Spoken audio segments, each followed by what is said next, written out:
Assalamualaikum warahmatullahi wabarakatuh.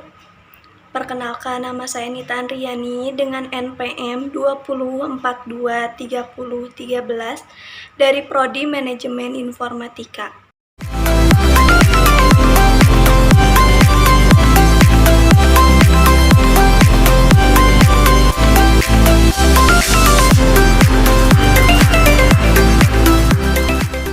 Di sini saya bersama dengan Teh Tika Tria sebagai owner Atrisa Fashion. Di sini saya akan mewawancarai untuk memenuhi mata kuliah kewirausahaan digital. Sebelumnya boleh izin memperkenalkan diri dulu. Oh iya, baik. Jadi nama saya Tika Tria Subia sebagai owner dari Atrisa Fashion. Jadi Atrisa ini sendiri bergerak di bidang fashion, bidang import ya, kayak istilahnya zaman sekarang tuh kayak thrifting. Untuk jualnya sendiri, saya tuh jual fokusnya di online maupun di offline. Jadi kalau online tuh kayak di Shopee, TikTok Shop, dan Instagram. Sedangkan kalau offline itu bukan toko sih, jadi baru kayak home store gitu. Nah, untuk latar belakang dan alasan kenapa Teteh memilih usaha tersebut tuh apa sih, Teh? Gini, sebenarnya gimana ya? Kalau fashion itu kan aku itu kan emang hobi banget ya Teh, sama kayak passion gitu, terus hobi juga.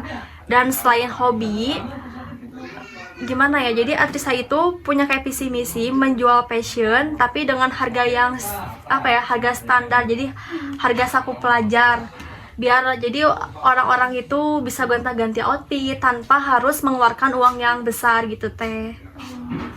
Untuk modal pertama Teteh usaha di bidang ini tuh berapa sih Teh kalau boleh tahu? Kalau di bidang import itu pas dulu itu sekitar 2 juta ya Teh, 2 juta itu pertama kali jual pakaian import. Itu pas dulu tuh beli tuh di paket usaha. Jadi alhamdulillah sekarang itu kayak udah punya reseller, banyak reseller, terus jual ecer yang stoknya banyak, jadi per minggu tuh nyampe 200 dan 500 pieces per 2 minggu itu. Kalau boleh tahu keuntungan per hari dan per bulannya itu kira-kira berapa ya Teh? Kalau per hari ya Teh, kalau omset itu kan masih kotor belum bersih itu nyampe di 1.500.000 ya itu per harinya. Dan kalau per bulan itu nyampe di 30 juta kurang itu.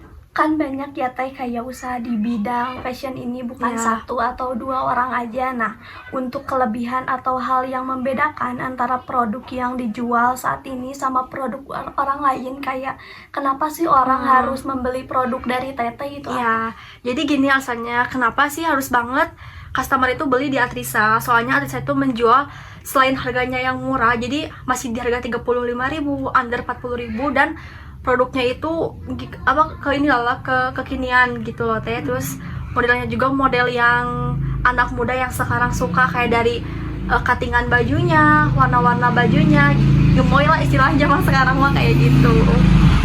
Nah, untuk strategi yang pernah Teteh pakai atau strategi pemasaran yang sekarang dipakai itu menggunakan apa Teh strategi pemasarannya? Oh, kalau marketing gitu ya, itu biasa dijual kan di offline, terus di online. Kalau offline itu paling yang ke home store, terus kayak taktiknya tuh kayak misalnya Teh, misalnya ya ada customer baru, misalnya tuh kasih harga yang miring kayak gitu, lebih murah, soalnya kan dia kan customer baru gitu kan. Terus kalau di online paling ngadain kayak giveaway aja Teh, kayak misalnya ya Nita customer Teteh beli barang dari Teteh, terus ngeposting di IG dan nge-tag akun Atrisa Fashion kayak gitu. Jadi kan banyak kalau dari situ tuh yang yang ngepoin kepo gitu, terus kayak IG ADS gitu, kayak iklan berbayar kayak gitu. Oh, kayak dari orang ke orang juga ya? Ya kayak gitu.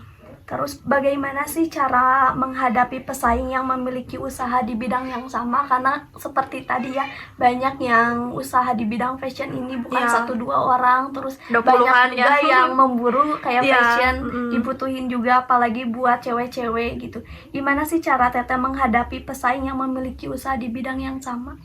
Sebenarnya gini ya, kalau dalam bisnis itu pasti adalah yang namanya pesaing. Itu kan bukan berarti kita tuh harus perang harga terus saling gimana, jadi saling memojokkan apa gimana, misalnya A dan B itu deket tokonya ya. Sebenarnya yang bikin sehat bisnis itulah yaitu adanya pesaing, jadi biar kita bisa berinovasi, berkreatif. Terus tadi pertanyaannya bagaimana cara menghadapi pesaing gitu kan, jadi kita tuh harus bisa membedakan, menonjolkan toko kita. Jadi misalnya toko Teteh nih harus punya kelebihan yang di toko B nggak punya. Gimana caranya? Misalnya kita tuh ngadain kayak giveaway tiap minggu, tiap bulan, terus kayak promosi-promosi yang menarik, terus ngatur-ngatur harga yang menarik. Jadi biar pelanggan itu, oh ya toko ini sama ini beda gitu. Itu untuk menghadapi pesaingnya seperti itu. Terus selanjutnya kan banyak nih, apalagi didengar-dengar baca di media sosial, banyak yang toko yang membuka sistem COD, terus banyak yang dikembaliin lagi, kayak banyak penjual yang iseng. Ya, itu pernah itu gitu. Kendala saat menjalankan usaha. Bagaimana cara Teteh menghadapi kendala itu? Kendala usaha, jadi bentar tadi kan yang ditolak pas COD itu kan, misalnya kalau kayak gitu, misalnya ada customer A, dia itu misalnya udah misalnya 5 kali beli, terus yang ini ditolak COD. Jadi Teteh paling sistemnya diblokir aja Diblokir akunnya, jadi biar nggak ini lagi. Tapi alhamdulillahnya selama fokus di import ya, dari 2021 itu COD, alhamdulillah itu baru terhitung ada baru 3 yang nolak COD, dan belum pernah kayak minang sering-sering gitu. Biasanya kan banyak ya yang COD, terus pesennya teh banyak, kita teh seneng, pas kita dikembaliin lagi tanpa ada alasan, rugi materi, rugi waktu juga. Sebenarnya kalau dalam usaha, kendala itu teh bukan hanya online ya, khususnya bukan yang hanya tolak COD, kadang yang udah pesen terus menghilang, kadang lah PHP nggak ada kabar kayak. Jadi kalau kayak gitu mah ya Teteh paling sistemnya langsung aja kayak ngehapus kontaknya biar nggak terjadi gitu lagi gitu. Terus ada toko yang jadi kayak nggak mengaktifkan sistem COD, terus kayak yang mau benar-benar COD tuh jadi kayak susah gitu, jadi rugi juga ke orang yang benar-benar mau COD-nya. Paling sih kita mah sebagai owner harus pinter-pinter aja ngatur. Misalnya gini ya, ada customer dia tuh pesen barang banyak banget, misalnya nyampe 500.000, kita kan ragu ya, ini baru loh customer, ya udahlah mending kita aktifkan dulu ininya COD-nya gitu kan. Boleh misalnya kata Teteh, saya pengen COD apa gimana, misalnya dia kan ragu, kenapa sih kok nggak bisa COD gitu.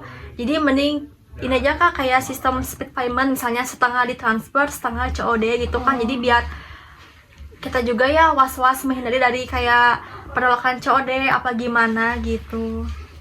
Nah, untuk menurut Teteh, keuntungan menggunakan sistem digital tuh apa sih? Apalagi kan sekarang banyak ya, kebanyakan jualannya tuh lewat digital. Iya, jadi banyak banget ya kalau bilang keuntungan dalam digital, soalnya kan sekarang serba online ya Teh. Misalnya gini loh, kalau TikTok Shop, terus Instagram itu kan cepet teh melesatnya. Iya. Kalau offline kan kadang kita kan susah, saya misalnya punya toko juga, kayak orang mau ke rumah, customer mau ke rumah. Kalau online kan misalnya kita bayar biaya iklan ADS, jadi paling 70.000 tuh 2 hari. Terus bikin konten-konten yang menarik gitu. Jadi gimana ya, keuntungannya tuh lebih cepat dijangkau dibandingkan offline kayak gitu. Iya, apalagi ya TikTok. Ya, TikTok Shop, Instagram, ya sebenarnya tuh yang lebih ini tuh TikTok Shop sih, yang lebih yang lebih gacornya gitu, yang lebih cepet melesatnya kayak gitu. Nah, kata Teteh nih, untuk tips untuk orang yang baru saja membuka bisnis usaha atau yang pengen membuka usaha tapi kayak masih ragu, gimana sih kata Teteh, harus gimana? Terus siapa tahu dah yang lihat video ini jadi kayak termotivasi pengen buka bisnis usaha kayak Teteh, apalagi Teteh kan masih muda ya, udah punya usaha. Kalau kata Teteh, untuk tips ya pertama gitu ya, sebenarnya wajar sih kadang kita ragu, pesimis, takut nggak laku, takut gagal, takut ya kadang ya pikiran-pikiran negatif kayak gitu kan. Sebenarnya mah mulai aja dulu, jalani dan sempurnakan. Jadi kita tuh jangan nunggu sempurna baru harus memulai, tapi sempurnakan sambil menjalankan kayak gitu. Kalau misalnya takut ya jangan dulu stok banyak-banyak, paling misalnya 10 pieces, dari situ kan kita nyampe 30 pieces dan makin berkembang kayak gitu. Teteh boleh disebutin juga Teteh jualan dari aplikasi apa, terus sama tokonya, boleh. siapa tahu jadi pengen kepoin toko Teteh. Oke, boleh. Kalau Instagram itu di @risa fashion dan Risa outfit ya. Sama kalau satunya juga ada dua, di @risa fashion sama di Risa outfit. Bentar nih, tunjukin dulu. Risa fashion. Kok lama ya? Nah, ini nih. Ini ya tokonya, boleh mampir nanti. Nanti ditambahin lagi di tag juga boleh. Ya, Nanti pas masuknya. ini ya. Ini namanya di @risa fashion. Oke, udah. Terus kalau TikToknya Teteh biasa temen-temen aku kayak berburunya Oh, Teteh di TikTok ya, kayak boleh. lebih murah harganya. Itu di Trisa outfit gitu. Cuman kan kalau Teteh kan sekarang kayak lebih aktif posting di Snap WA. Oh. Jadi misalnya misalnya customer pengen request Shopee atau TikTok Shop biar gratis ongkir untuk barang Teteh sendiri, itu postingnya di WA gitu. Untuk tiap hari biar biar bisa ngelihat barang terbarunya itu lebih aktif posting di WA kayak gitu. Teteh segitu aja mungkin Ya. wawancara dari saya. Terima kasih waktunya. Mohon maaf jika ada kesalahan kata. Wassalamualaikum warahmatullahi wabarakatuh.